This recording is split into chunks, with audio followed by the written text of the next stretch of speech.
Tíṣà ní Yorùbá o. Olùkọ́. Kí ló sọ o? Olùkọ́. Olùkọ́. Pàtẹ́wọ́ fún ara rẹ o. Ẹ káàbọ̀ sí ẹ̀kọ́ èdè Yorùbá pẹ̀lú ìfẹ́ Olúwa.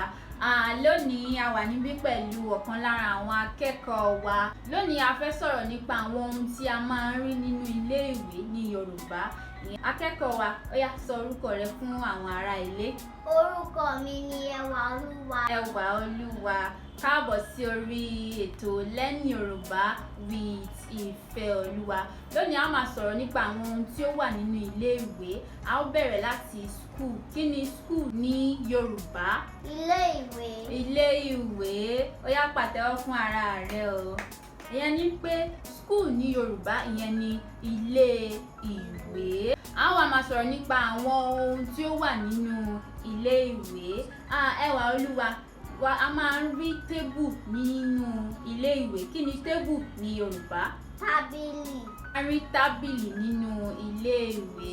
Ẹwà Olúwa, a máa ń rí ohun kan tí àwọn Gẹ̀ẹ́sì máa ń pè ní chair ní Gẹ̀ẹ́sì. Kí ni àwọn Yorùbá ń pè chair ní Yorùbá o?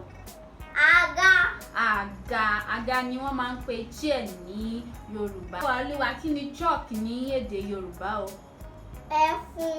Ẹfun. Pàtẹ́wọ́ fún ara rẹ o. Chalk, ẹfun ní Yorùbá.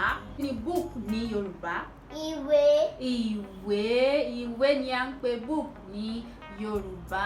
Kí ni a máa ń pè board ní Yorùbá? Pátákó ìkọ̀wésí. Ìyẹn ni board ni a máa ń pè ní pátákó ìkọ̀wésí. Kí ni bus ní Yorùbá o? Ọkọ̀ ilé ìwé. Ọkọ̀ ilé ìwé. Ẹwà Olúwa, kí ni school bell ní Yorùbá? Kí ni a máa ń pè school bell? Agogo ilé ìwé. Agogo ilé ìwé. Ìyẹn ni pé school bell ní Yorùbá ni agogo ilé ìwé. Tíṣà ní Yorùbá o. Olùkọ́. Kí ló sọ o? Olùkọ́. Olùkọ́. Pàtẹ́wọ́ fún ara rẹ o. Ìyẹn ni wípé tíṣà ní Yorùbá ni à ń pè olùkọ́. Ìyẹn ni pé olùkọ́, ẹni tí ó ń kọ́ wa ni olùkọ́. Ẹwà Olúwa, kí ni à ń pè student ní Yorùbá o? Akẹ́kọ̀ọ́. Akẹ́kọ̀ọ́. Male student, akẹ́kọ̀ọ́ ọkùnrin. Female student, akẹ́kọ̀ọ́ obìnrin. Báàgì tí àwọn akẹ́kọ̀ọ́ máa ń gbé lọ sí ilé ìwé, àpò ilé ìwé. Kí ni pẹ́ńsù ní Yorùbá o? Lẹ́ẹ̀dì kọ̀wé. Lẹ́ẹ̀dì kọ̀wé. Pàtẹ́wọ́ fún ara rẹ o. Ìyẹn ni pé lẹ́ẹ̀dì kọ̀wé ni à ń pè pẹ́ńsù ní Yorùbá. Library ní Yorùbá, yàrá ìkàwé. Ẹwà Olúwa, kí ni à ń pè crayon ní Yorùbá o? Lẹ́ẹ̀dì aláràǹbarà. Ìyẹn ni pé lẹ́ẹ̀dì aláràǹbarà ni crayon ní Yorùbá. Lẹ́ẹ̀dì aláràǹbarà. Ẹwà Olúwa, kí ni door ní Yorùbá o? Ilẹ̀kùn. Ilẹ̀kùn. Ìyẹn ni pé a máa ń ní ọ̀nà tí a máa ń gbà wọ inú kíláàsì wa, ilẹ̀kùn. Ẹwà Olúwa, kí ni window ní Yorùbá o? Fèrèsé. Fèrèsé. Pàtẹ́wọ́ fún ara rẹ o.